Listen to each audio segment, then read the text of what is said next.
un privilège d'être avec vous, d'avoir l'occasion de partager la parole de Dieu. Alors j'ai dit bonjour, j'aurais pu dire Sabah al-Khair ou alors Sabah al-Masih. C'est encore mieux. Hein, que la bonté, la grâce de notre Seigneur soit avec chacun de nous. Le pasteur Benjamin a parlé de cette multiculturalité, ce que nous serons au ciel, ce qui sera extraordinaire. Nous nous regardons les uns les autres, nous sommes assis à côté les uns des autres, nous venons de différents horizons et le miracle de l'Évangile, c'est de nous rassembler. Je voudrais ajouter une précision vraiment importante que le pasteur Benjamin n'a pas dite, c'est qu'au ciel, il y aura une seule langue. Et j'ai une révélation ce matin pour vous. C'est que cette langue sera la plus belle de toutes, l'arabe bien sûr. Il va sans dire. Hein. Non, nous parlerons une langue que chacun de nous comprendra, parce qu'il n'y aura plus cette barrière qui malheureusement parfois nous empêche de bien nous connaître, de mieux communiquer. Le Seigneur Jésus nous a donné sa parole, et sa parole est précieuse pour nous. Et j'aimerais prier pour que Dieu touche notre cœur par cette parole. Notre Père, ta parole est une lampe à nos pieds, et nous désirons qu'elle brille sur notre chemin pour éclairer chacun de nos pas. Nous voulons marcher dans cette lumière, réclamer de toi une parole pour ce matin, pour chacun.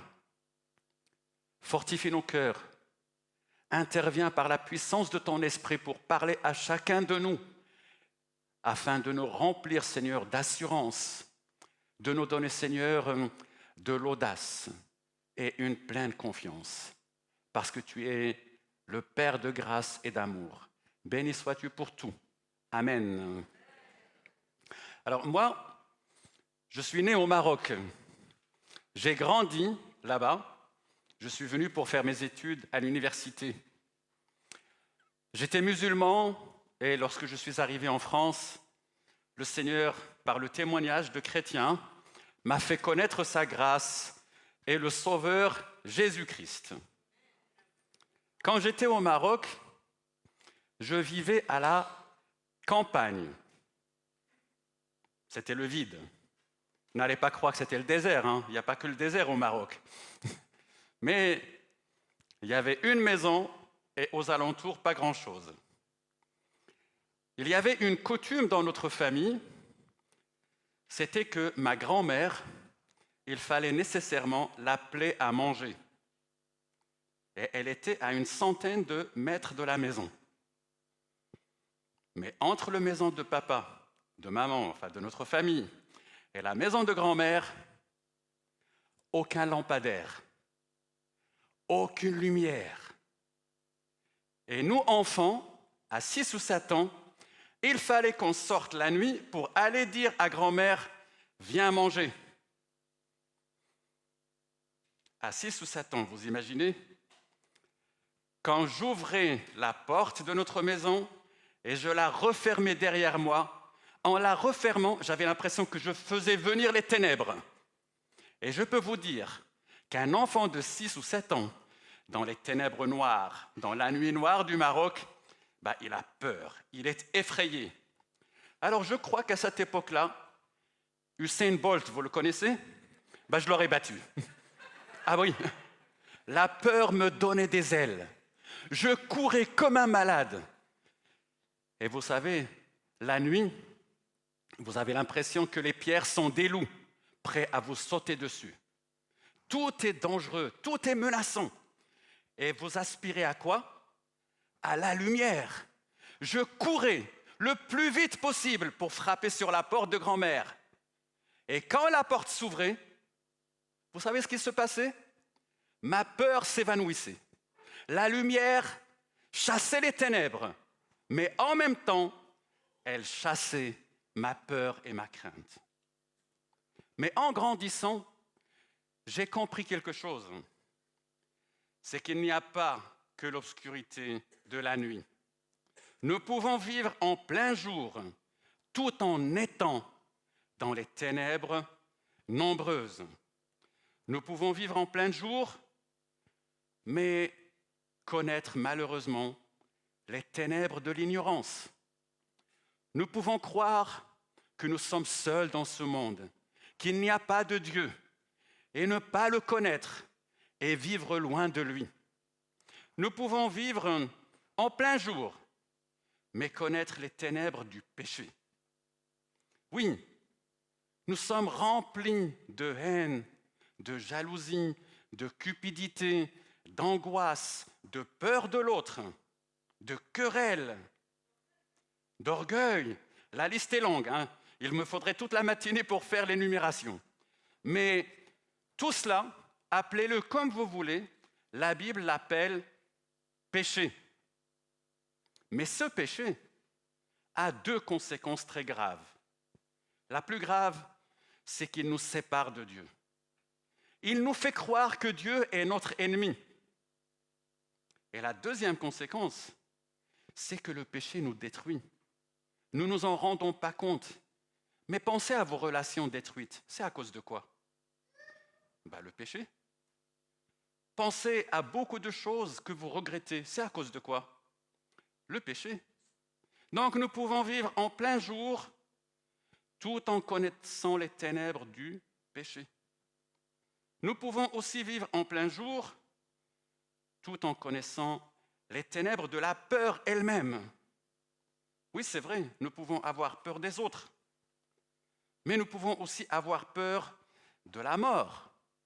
Nous pouvons avoir peur du jugement, parce qu'un jour, nous rendrons compte de ce que nous aurons fait, ici-bas, en bien ou en mal. Nous pouvons vivre en plein jour, tout en étant dans les ténèbres de la religion. La religion peut apporter les ténèbres alors que nous croyons qu'elle apporte la lumière. J'en ai fait l'expérience. Beaucoup d'entre nous étaient des religieux, sincères, intègres, voulant plaire à Dieu. Et en réalité, la religion nous demande de faire, d'obéir, de marcher, mais de le faire tout seul. Et nous sommes livrés à nous-mêmes, à nos peurs, à nos angoisses. Mais vous savez quoi? Ce matin, j'ai une bonne nouvelle pour vous. Le soleil de justice s'est levé. La lumière est venue. Et cette lumière porte un prénom. Elle s'appelle Jésus. Jésus est la lumière du monde. C'est lui-même qui l'a dit dans cette parole fameuse, n'est-ce pas, de notre Seigneur? Je suis la lumière du monde. Celui qui marche, celui qui me suit, ne marchera pas dans les ténèbres. Ce matin, je voudrais vous proposer quelque chose.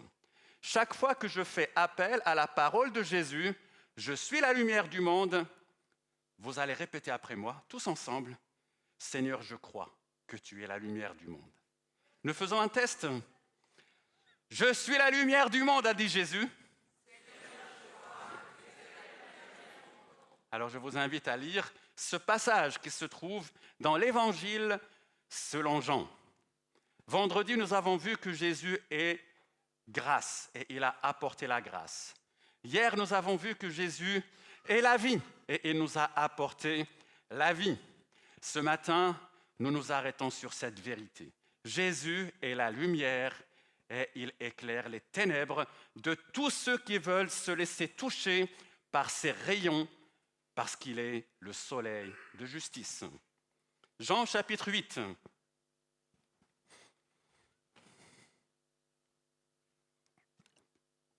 Je lis à partir du verset 12.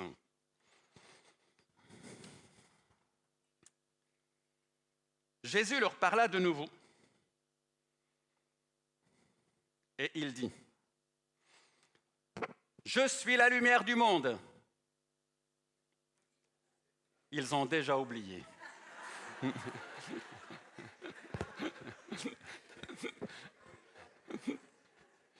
Je suis la lumière du monde.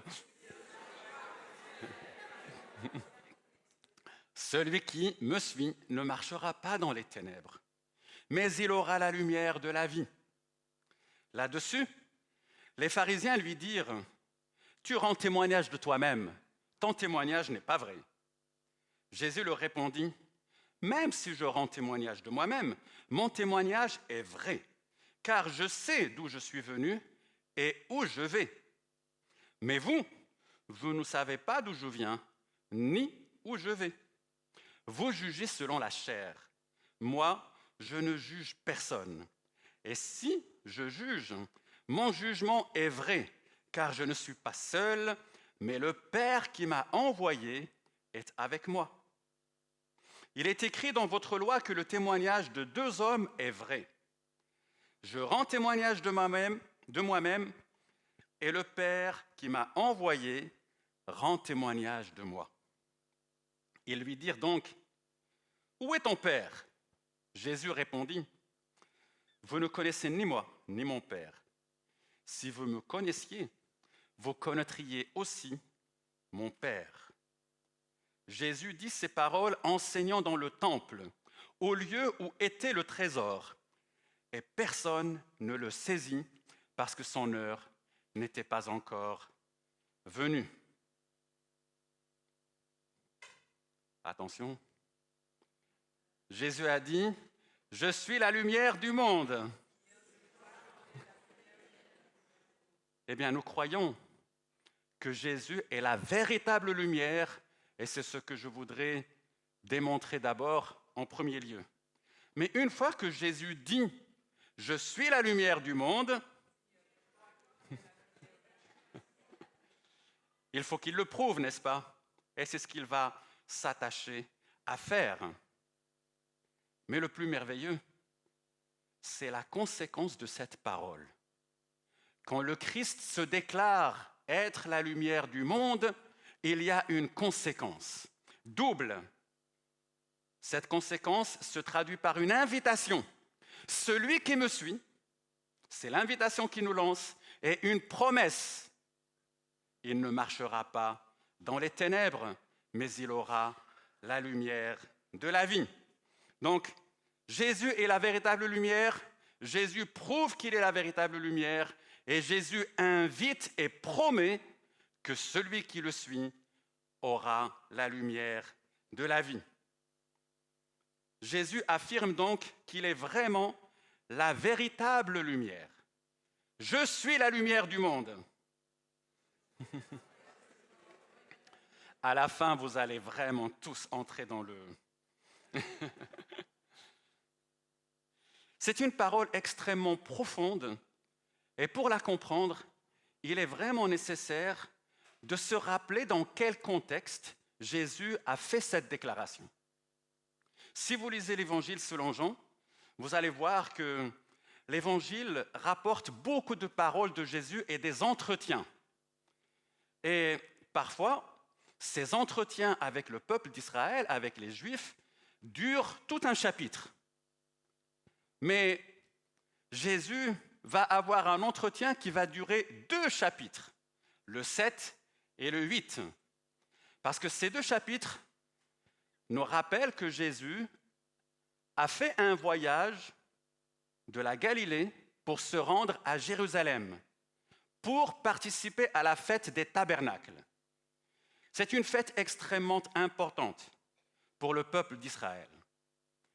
Et Jésus, donc, au chapitre 7, verset 2, verset 14, nous apprenons qu'il s'est rendu à Jérusalem pour participer à cette fête-là. Elle durait 7 jours. Et le peuple d'Israël l'a célébrée année après année jusqu'à aujourd'hui même en Israël. Vous savez ce qu'ils faisaient?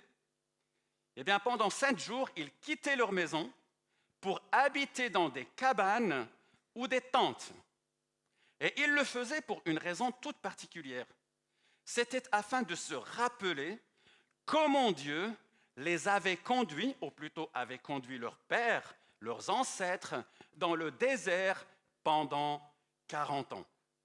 Pendant 40 ans, Dieu a pourvu aux besoins de ce peuple dans le désert. Pendant 40 ans, il les a gardés vivants dans un lieu qui représente la mort, et pendant 40 ans, il les a accompagnés. Alors le peuple avait besoin de se rappeler cela. Et comme la fête durait 7 jours, il y avait 2 cérémonies toutes particulières qui se passaient pendant cette fête-là. La première, c'est la cérémonie de l'eau. Le peuple se rassemblait dans le temple et il faisait une procession pour aller vers une source, la source de Siloé, afin de puiser de l'eau, de ramener cette eau dans un vase en or et de la verser dans le temple. Bien sûr, tout le monde marchait vers la source en chantant, en louant le Seigneur, en lisant des psaumes. Et en faisant cela, il voulait se rappeler que Dieu a fait jaillir des sources dans le désert. Vous vous rappelez que Moïse a frappé un rocher et du rocher, l'eau a jailli pour abreuver tout le peuple. Et il le faisait en mémoire de cet événement. Et maintenant, si vous connaissez un peu l'Évangile, vous vous rappelez que le Seigneur Jésus a saisi cette occasion, ou cette cérémonie toute particulière de l'eau, pour crier dans le temple, « Si quelqu'un a soif, qu'il vienne et qu'il boive. » Parce que Jésus était en train de leur dire, « Le rocher qui vous a donné à boire dans le désert, c'est moi. C'est moi. Si vous avez soif, venez à moi, buvez de mon eau vive et vous aurez la vie éternelle. Si quelqu'un a soif, qu'il vienne à moi et qu'il boive. » Ça veut dire qu'il reçoive de moi la vie que je veux lui donner, qu'il reçoive de moi le pardon, qu'il reçoive de moi la connaissance de Dieu, qu'il reçoive de moi une nouvelle relation. Voilà ce que le Seigneur propose dans cette parole qu'on trouve dans le chapitre 7. Mais il y avait une deuxième cérémonie que le peuple faisait pendant cette fête, c'est la cérémonie de la lumière. Comment cela se passait? C'est que tous les soirs, on mettait 4 chandeliers énormes dans le temple. On les remplissait d'huile et on les allumait. Et alors, toute la ville de Jérusalem était éclairée de cette lumière. Et le peuple, la nuit, chantait, dansait et louait le Seigneur. Mais en allumant ces feux, ce n'était pas pour avoir de la lumière pour s'amuser. Non, ces feux se dressaient dans le ciel comme des colonnes. Et ça leur rappelait autre chose.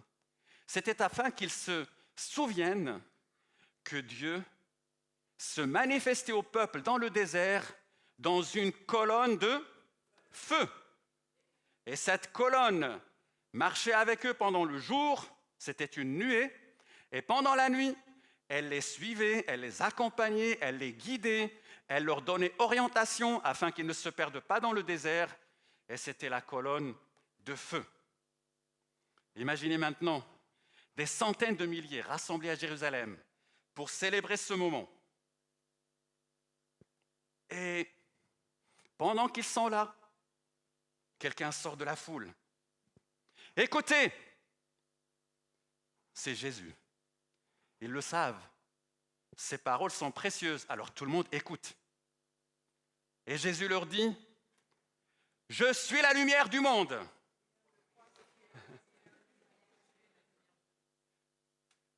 Vous imaginez le choc?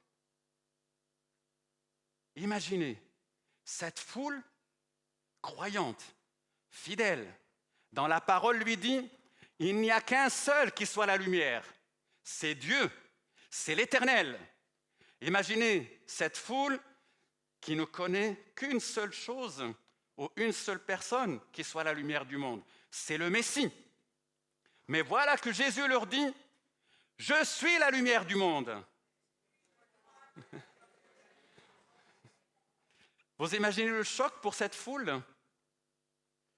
Et Jésus prend cette parole pour leur dire quelque chose comme ceci. Cette colonne de feu que vous êtes en train de célébrer ou de vous remémorer, cette colonne de feu qui a éclairé vos pères dans le désert, c'est moi. Plus encore, cette colonne de feu n'a éclairé que le peuple d'Israël dans le désert. Mais moi, je suis la lumière du monde. Ce n'est pas le peuple d'Israël seulement, ce n'est pas l'église du Tabernacle seulement, ce n'est pas l'église à Caen seulement, en Normandie ou la France. Le monde entier est sous la lumière de Jésus. Amen. C'est la promesse que Jésus nous dit. Je suis la lumière du monde et je suis là pour éclairer tous ceux qui veulent venir s'abriter sous mes ailes afin de recevoir ma lumière.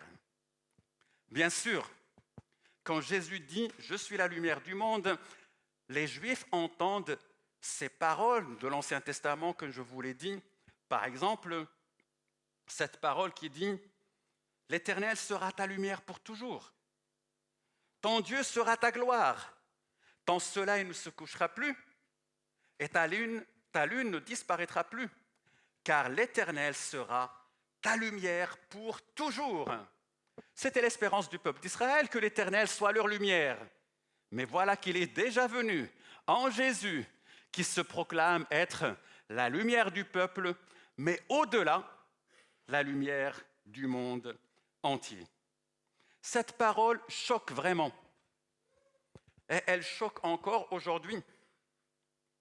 Vous voyez, si Jésus avait dit « Allez, j'essaie d'être la lumière », personne n'aurait fait de reproche à Jésus, n'est-ce pas?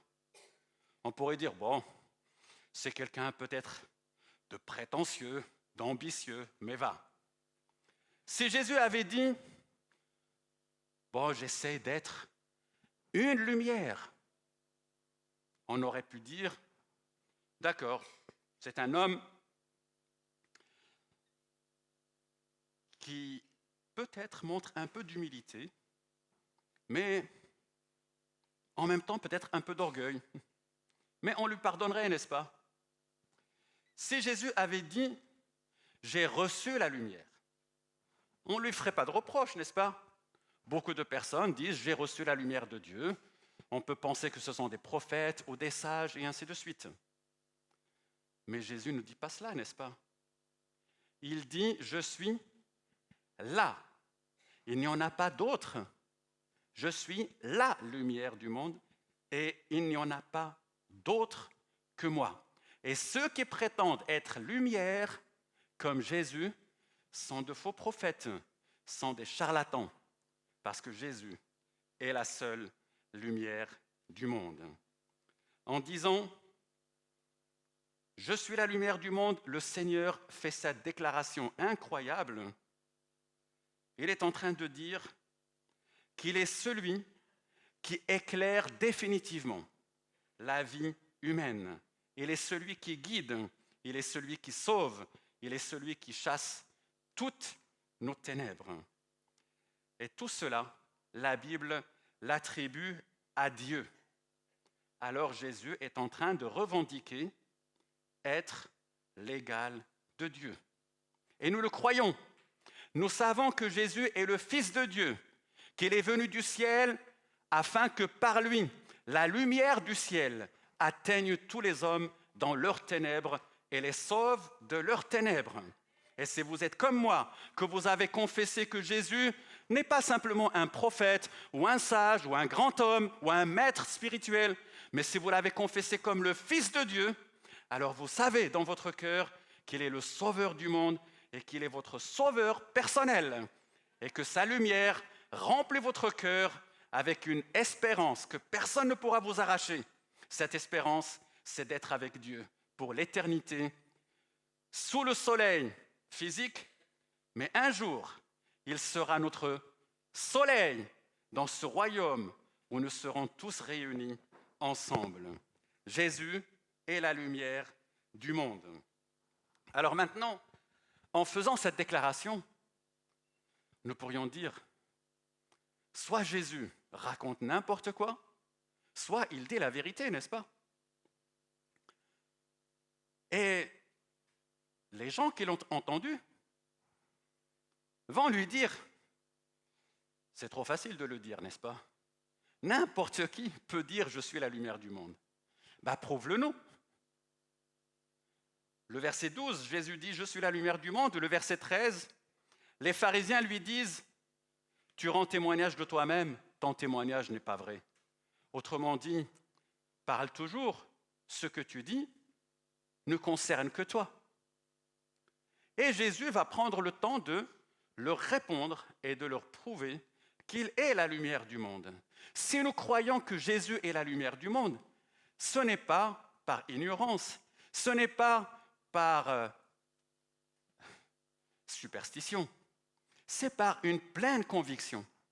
Parce que nous savons, par des arguments, que Jésus est vraiment la lumière du monde. Alors je voudrais vous montrer comment Jésus répond à ceux qui lui disent « Prouve-nous que tu es la lumière du monde ». Il leur répond « Mais je suis la lumière du monde par mon origine ». Vous avez remarqué? Le verset 14, il leur dit « Je sais d'où je viens et où je vais. Mais vous ne savez pas d'où je viens, ni où je vais. » C'est une parole importante de la part de Jésus, qu'il adresse à cette foule en leur disant, vous savez, si je dis que je suis la lumière du monde, c'est parce que je viens d'auprès de celui qui est la lumière. Si vous croyez que votre Dieu, l'Éternel, est la lumière, je viens de sa part. Non seulement il m'envoie comme un prophète, mais je viens d'auprès de lui. Et mieux encore, je retourne vers lui. Alors, si moi, j'habite dans la lumière de Dieu, si moi, je suis lumière de Dieu, je peux prétendre être la lumière du monde et faire rayonner ma lumière sur tous les hommes. Jésus ajoute autre chose. Il dit, je n'ai pas que mon témoignage. Vous me dites, c'est moi qui rends témoignage de moi-même. Mais j'ai un autre qui rend témoignage de moi. Et cet autre, c'est le Père, c'est Dieu lui-même, n'est-ce pas? Au verset 18, je rends témoignage de moi, et le Père qui m'a envoyé rend témoignage de moi. Il y a deux témoins ici. Comment est-ce que le Père rend témoignage de Jésus? Par deux choses, même par plusieurs. Je m'arrête à quelques éléments ici. La première des choses, c'est que Jésus a accompli des œuvres incroyables. Il a fait des miracles. Ces miracles vont au-delà de tous les miracles qu'aucun homme, aucun prophète ait pu faire. Jésus a ressuscité des morts. Jésus a guéri des lépreux. Jésus a donné la vue à des aveugles. Jésus a fait lever des paralysés. L'évangile de Jean nous raconte 7 miracles, un 8e après la résurrection de Jésus. Tous ces miracles montrent la grandeur, la puissance de Jésus, parce que contrairement aux autres prophètes qui accomplissaient les miracles par la puissance de Dieu, Jésus les accomplissait par sa propre puissance. Et ces miracles révélaient qu'il n'était pas un homme ordinaire, mais qu'il était vraiment quelqu'un qui vient d'un autre monde. Il vient du monde de Dieu. Et le Père lui rend témoignage en lui accordant d'accomplir ces miracles. Ces miracles n'attestent pas simplement de la puissance de Jésus, mais de son identité. Chaque fois qu'il a fait un miracle, il s'est révélé d'une manière ou d'une autre au niveau de son identité. Quand il a guéri un paralysé, il a déclaré qu'il était la vie. Quand il a guéri un aveugle, il a déclaré être la lumière. Quand il a ressuscité un mort, il a déclaré être la résurrection et la vie.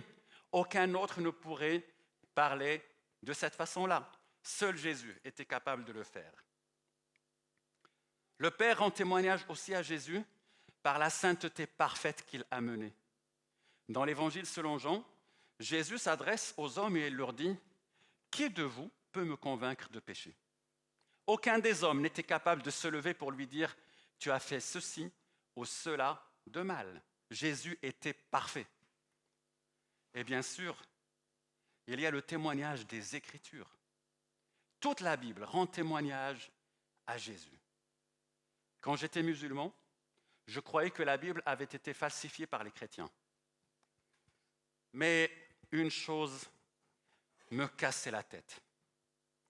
Comment est-ce possible que dans la Bible, on trouve une prophétie qui parle de la mort par crucifixion de Jésus 1000 ans avant? Le psaume 22 dit que Jésus allait être percé. Mes mains, ils ont percé mes mains et mes pieds. Le prophète Zacharie parle du peuple d'Israël qui va se retourner vers celui qu'ils ont percé 400 ans avant que le Christ ne soit crucifié. Ça, c'est un témoignage incroyable. Celui qui veut croire trouve des preuves incroyables et des prophéties très nombreuses dans les Écritures qui montrent comment Dieu avait déjà tout prévu, tout planifié, afin que le Seigneur Jésus vienne dans ce monde, donne sa vie pour le monde et sauve le monde. Il y a aussi la plus grande des preuves, c'est la résurrection de Jésus. Aujourd'hui, nous savons que Jésus est ressuscité. Et les preuves de la résurrection sont vraiment innombrables. Des preuves historiques et matérielles. Le problème des pharisiens qui parlent avec Jésus et qui lui disent « prouve-le », ce n'est pas un problème de preuve, c'est un problème d'incrédulité et d'opposition. Celui qui refuse de croire trouvera toujours des raisons de ne pas croire. Pascal, un grand philosophe, a dit « Dans l'Évangile, il y a suffisamment de lumière pour celui qui veut croire et suffisamment d'obscurité pour celui qui refuse de croire. » Vous trouverez toujours des raisons de contester. Mais Jésus est vraiment la lumière du monde, comme la Bible nous le montre. Maintenant, Jésus a dit « Je suis la lumière du monde ». Là, c'est pour vous rappeler à l'ordre. Hein. Je suis la lumière du monde et maintenant, les conséquences. La conséquence qui est double. Jésus adresse une invitation et une promesse. Regardons d'abord l'invitation. Celui qui me suit. C'est une invitation déguisée de la part de Jésus. Viens et suis-moi. Mets-toi derrière moi. C'est l'invitation que je t'adresse aujourd'hui. Celui qui me suit. Jésus ne dit pas celui qui trouve que je suis bien, celui qui trouve que je suis sage, celui qui trouve que je suis bon, celui qui trouve que je suis un vrai prophète. Non, non, celui qui me suit. Tu dois mettre tes pieds dans les pas de Jésus et le suivre. Et si tu réponds à cette invitation de cette façon-là, il y a une promesse pour toi qui va au-delà de toutes les promesses. Suivre Jésus, vous savez comment on appelle ça en tant que chrétien? C'est être disciple, n'est-ce pas? Attention, je ne deviens pas chrétien et après, je deviens un disciple. Mais c'est en devenant disciple que je deviens chrétien. Le chrétien est disciple. Le chrétien ne vit pas une vie médiocre en espérant d'être disciple un jour. Si Jésus est ta lumière en tant que chrétien, tu es disciple du Seigneur. Et tu peux alors le suivre et marcher dans ses traces. C'est cela un chrétien, n'est-ce pas? Être disciple n'est pas quelque chose qu'on devient après coup, c'est quelque chose qu'on est du fait même que nous nous mettons après notre Seigneur Jésus. Et c'est cela même, l'Évangile et l'invitation à laquelle le Christ nous convie. Tu peux vraiment répondre dans ton cœur, Jésus, tu es ressuscité, tu es vivant, j'ai besoin de ta lumière pour que tu chasses mes ténèbres. Je veux me confier en toi, je veux te suivre. Parce que suivre Jésus, c'est avoir confiance en lui, n'est-ce pas? Vous ne pouvez pas suivre quelqu'un en qui vous n'avez pas confiance. Vous ne pouvez pas suivre quelqu'un à qui vous confiez pleinement votre vie.